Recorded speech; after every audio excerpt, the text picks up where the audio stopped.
Today we have the privilege of hosting a remarkable guest who has been making waves in the world of technology and youth advocacy. With a passion ignited during high school, our guest has journeyed through prestigious institutions. Her fusion of debate and ICT expertise uniquely equips her for this role, as evidenced by their involvement with esteemed organizations. Join us as we delve into discussions on the intersection of technology, youth empowerment, and advocacy, exploring topics ranging from AI and the fourth industrial revolution to gender equality in STEM fields.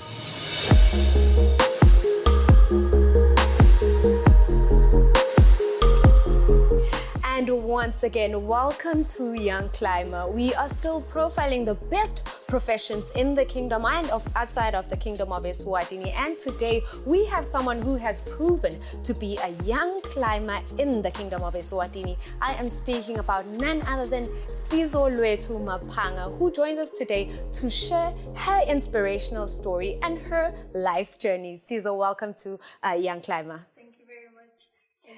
You know, we need to take it back a bit because we always like to hear the inspiration, you know, behind the person. What for you can you identify as a specific moment, maybe in high school, that made you or ignited your passion for ICT? Well, thank you very much for having me on the show today.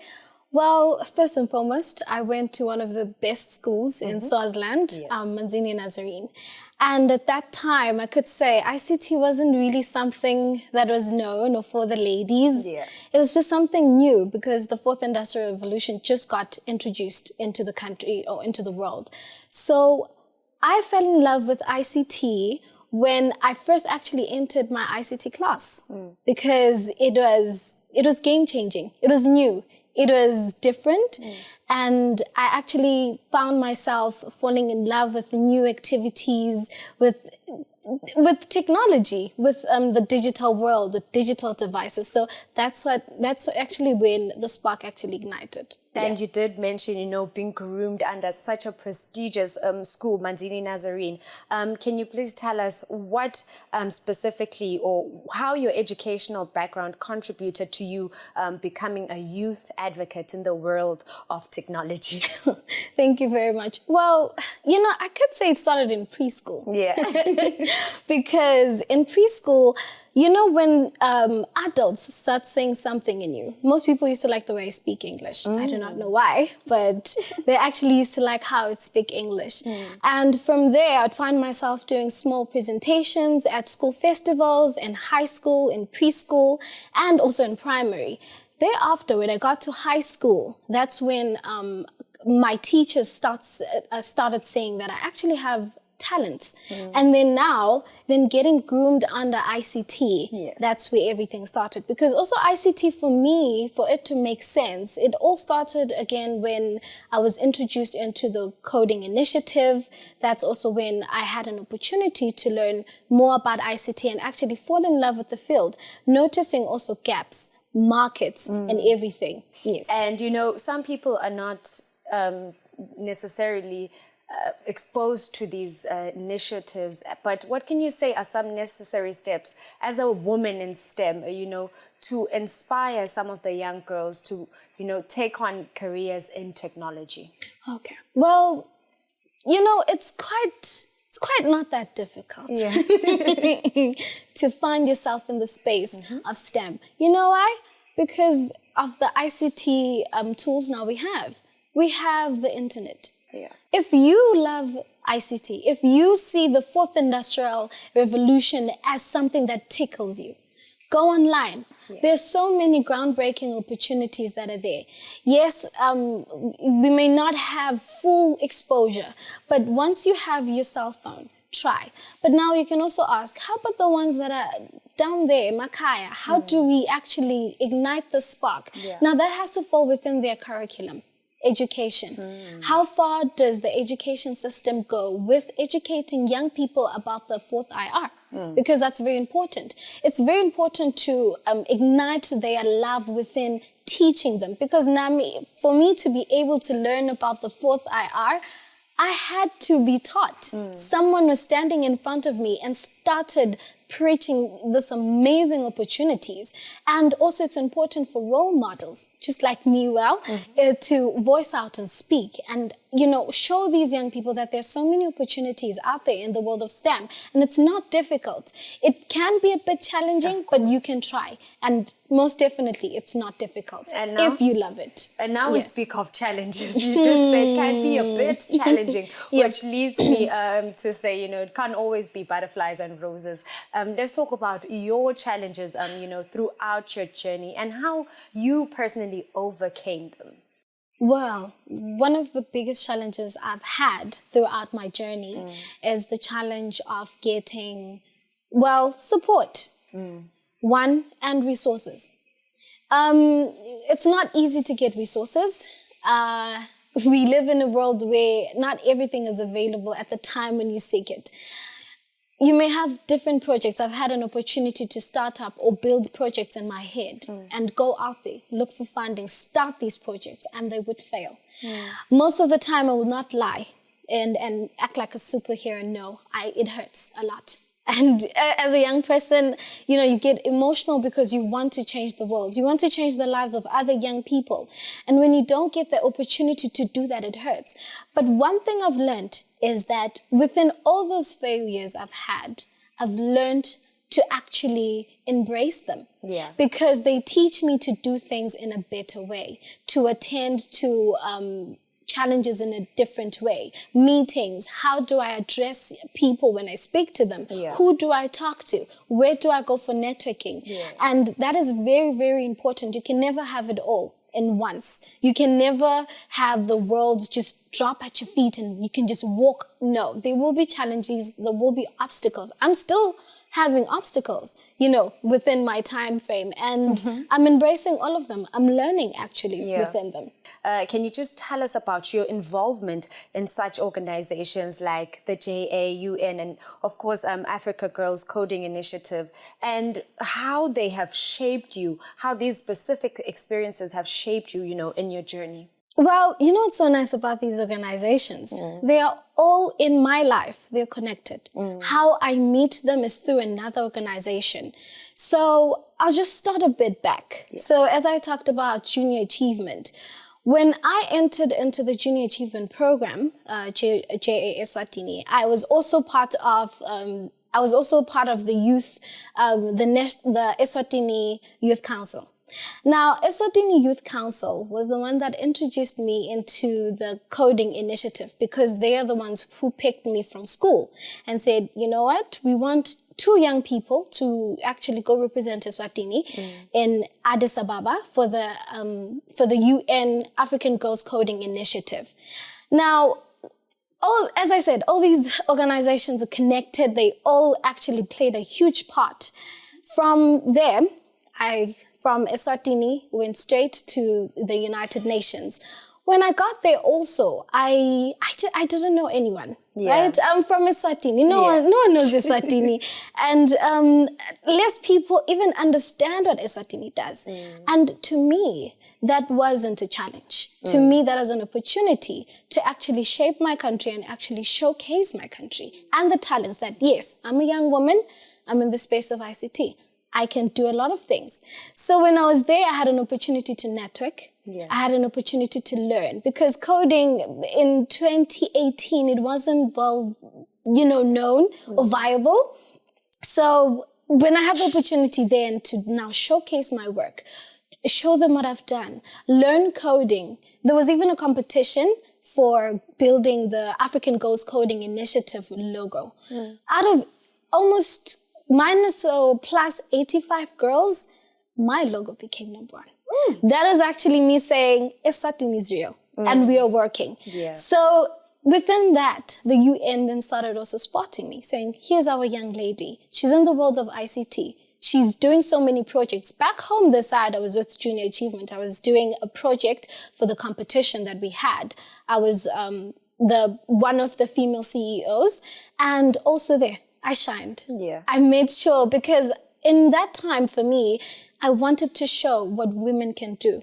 And I was very young. As you can see, I look very young. Most people even ask, how old are you? Yeah. And some people say, isn't it intimidating? To me, no. I feel like it gives me an opportunity to shine more because people start noticing you. From JA Junior Achievement, UN, after UN, the Youth Council, from the Youth Council, I went through into the AE Trade Group.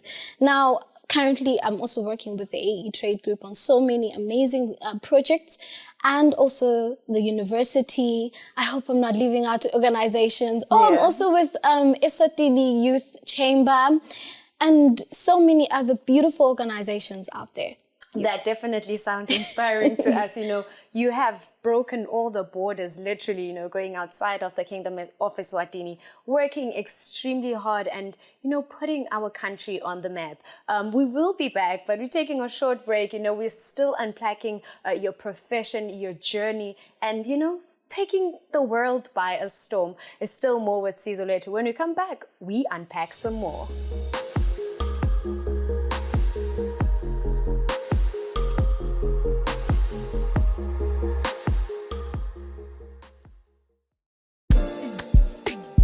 This weekend is Eswatini, your official weekend party starter.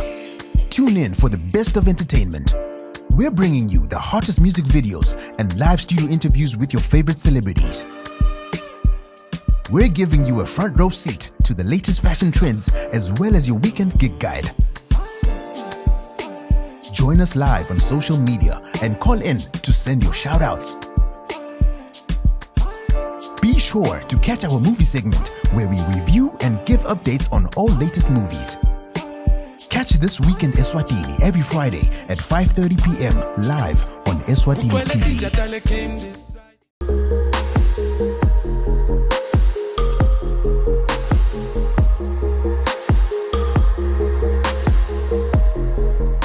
We are back, still unpacking the lovely Sizolwethu Mapanga as she tells us about her journey in ICT, breaking borders, and giving something inspirational to the young people of Eswatini. Now moving on, Sizo, in what ways do you see that technology, particularly more AI and fourth industrial revolution, have influenced the landscape of youth empowerment and, of course, advocacy?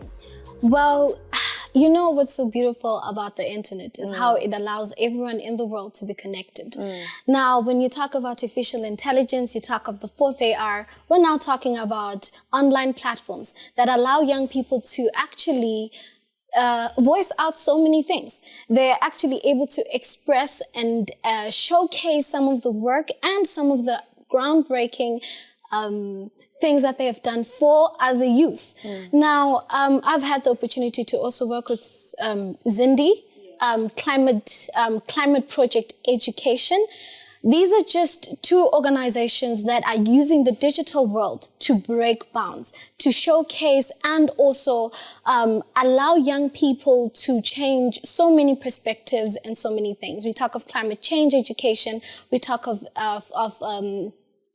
big data, data science, and so many things. So I believe that the digital world or the fourth industrial revolution has allowed young people now to showcase, speak out, and also, express themselves in a global market. Just moving on, how do you specifically stay motivated? I mean, there are academic demands this side, and you still have your initiatives and, empowering young women. How do you break yourself up to provide the best of yourself? Well, it's challenging again. It's not easy. But when you love something, you actually put everything into it. Yeah. I mean, you put everything. It does not matter where you are, where you have to move from one place to get to another. But because if you love something, it doesn't matter even if it doesn't pay. But you know that for me, it's not about the money at the end of the day. True. It's all about making a difference. It's all about making a difference in the world of ICT, in the world of young women, and also my educational space. Because I'd always be asked, Sizo, how are you going to be handling working here, working for that organization? How are you going to be able to handle your schoolwork? And I tell them, time management, very important. Yeah. Just manage your time, but also have fun within that, because we're young people and it's important. So for me, I make sure that I always remind myself, where am I going? What am I gunning for? What is the goal at hand? And My goal is to make a difference. I do not know how, I do not know when, but it's in ICT and I want to make a difference. Is it in the space of building careers? Maybe it might be. Yes. Is it in the space of actually wanting to change the world in the ICT world or my country? It might. I just want to be in the space of ICT. Yeah. Making groundbreaking opportunities for young people and also contributing into so many, the sustainable development goals, making sure that I make a difference there because that's me, that's what I do, and that's what I love. And now can you talk about or highlight one of your favorite projects? Because I'm sure there's one that you were like, I did it and I felt it. And you know, the significance it holds to you personally and of course your community. Thank you very much. Well, one of my most favorite projects, funny, is the one I did in school, Junior Achievement. No, for that project, it taught me to be bold. Yeah. Because Junior Achievement Program had the twist of you being your own boss, having your own company, doing this, that, and then now showcasing it, going out there, getting into the market. Now, for me personally, that taught me a lot of things. It taught me how to be bold as a leader or as a young woman. How can I do that? How can I be able to address my people when I work with them? That's one of my favorite projects. And also I loved the fact that it fully introduced me into the idea of using ICT tools to solve world challenges or to solve problems. Because at that time we were looking into ICT as a theme and also how can we infuse it in today's problems. We looked at elections and we wanted to see how can we change that and how can we, and that's actually one of my favorite projects that I've done. And now can we just talk about the advices you'd have, for a woman looking to pursue a career in STEM but may feel intimidated because, our outreach it seems a bit far for us. What advice would you have for that kind of woman? Well, the advice I would have for that young lady or that woman who wants to break bounds is that go get it. Yeah. You don't have limits. You're not growing younger. We're actually growing older. And if you love something, believe me, there are so many challenges. Yeah. But challenges are fun. Because challenges teach you to be stronger. Challenges teach you to do beyond what you think you can do. Thinking out of the box is one of the most key things that have gotten people where they are today. And if you love something, go do it, go get it. Go to the right people, speak to them. Definitely believe me, they will chuck you out. Yeah. Enjoy it because the next door you'll go to, definitely you'll go with a different approach. It's important as a young person to strategize your movement. Just don't go in with no strategy, with no contingency plan, with nothing. Have a plan, have a proposal, speak to the right people, dress well, and speak well too. It's very important. And also be kind. Those are just small key things that are very important when you're moving in the space of where we're moving into it being dominated by men, but now women are being, so it's important now to understand what are men doing right that we can also do right. Yes. Right? Yeah. That's it's important. Yes, we have so many initiatives, they're helping us and so on, but it's important to also do a self-reflection. Yeah. Now, what are men doing that I think I can do? That's another important thing that young women can do. And I believe if you believe in yourself, you believe in your dreams, you can most definitely win. And one thing that we certainly believe in is the future. Yes. So for you, how do you envision, the future of technology impacting education and youth empowerment, especially in undeserving community and maybe the outskirts? Yeah. Well, that's beautiful. Right now, the fourth IR is moving into artificial intelligence, blockchain, and cybersecurity. When we talk of education, artificial intelligence is one of the most dominant elements that people are now looking into. And I believe for the future, if we can invest more into artificial intelligence in terms of teaching it to young people first, and foremost, and secondly, incorporating it into tools that can help. We talk of young people who are disabled, the artificial intelligence walks them through, teaches them and allows them. There's so many elements within artificial intelligence. To talk of voice recognition. Now you can talk to your AI. Now you can have fun. And those little elements that are there can actually help disabled young people to actually make it through. We talk of climate change. So many things are happening. Now, when we go into the outskirts world, it's important for them to have internet access. More than anything. You want the world to be connected through the internet. Because for us to come up with groundbreaking opportunities or ideas, we need to learn from the internet. The internet will provide. So we have seen, and so studies have proven, that the world for itself, it's mostly, I could say, it lives online. So when young people are given the opportunity, we talk of organizations investing, small initiatives, investing in young people in the outskirts, opportunities. We talk of mobile classes for them just to learn, because we have a huge digital gap, right? We talk of the outskirts, we talk of the suburbs. It's different. How they interact with the internet or the ICT world is totally different. And that's a problem. So for us to break it, let's give them the opportunity to even learn what is a cell phone. Why do we need a cell phone? Then connect them to the world. Now that's very important. And with these different tools, we're talking of the systems that we have for weather, for agriculture. Investing into those things is very important, because they are that is the technology that is going to help change the country. And now, what are some of the key lessons that you can say you've learned, with your experiences with entrepreneurship and starting your own project, in the technology sector? Well, the key elements that I've learned within this space is that take risks. That's very important. Take risks. Don't sit back. Make that phone call. Maybe a bit big. Make it. Go to that door. Knock. That's what I've learned. Take risks. Because if we don't, we'll always live with the if. It's so sad when you're now old and you're seeing other young people now making a difference that you knew you could have, but you didn't. Just take a risk. I've learned that. I've learned to take risks. I've learned to also listen, It's very important. I've started investing my time into climate education. It's not my field.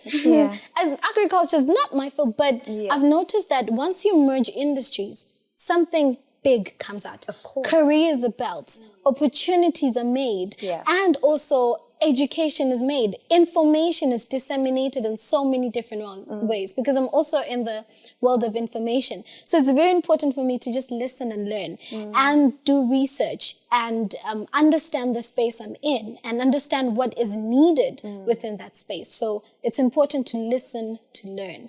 And of course, speaking about learning and listening, as a youth advocate, what are some of the improvements that you would like to see specifically in our society and the way they support or encourage young people when they are going for different professions and passions? Okay. Well, one thing I would like to see changing, or one thing I would, resources being allocated into is scholarships. We have so many talented young people that do not get the opportunity to express their talent, knowledge, intelligence. And if scholarships and grants are available, if we have more of that, so many young people can change. So many young people can make a difference in the country. We talk of having more mentors, more people with workshops and projects that involve young people in learning. Because that's very important. For a young person to be able to make a difference in any space, you cannot just take them and put them there.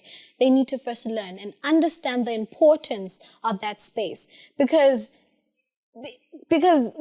young people, they need push factors for them to make through. So it's important for them to learn and have the opportunity to have resources that actually allow them to learn. Because as I talk of scholarships and grants, more of them, more organizations coming together and bringing in so many opportunities. Now, when we talk of entrepreneurship, more resources may be being allocated to very specific big projects that these young people are doing. Yes, and I'm actually loving what the country's doing, having so many organizations coming together, bringing resources together for young people, granting them bursaries and so on for them to start their small businesses. That's beautiful. And I hope and I pray that more organizations can actually do that for our young people. And, just as we end it off, for you looking ahead, what are some of your long-term goals and, of course, aspirations, as a tech enthusiast and youth advocate?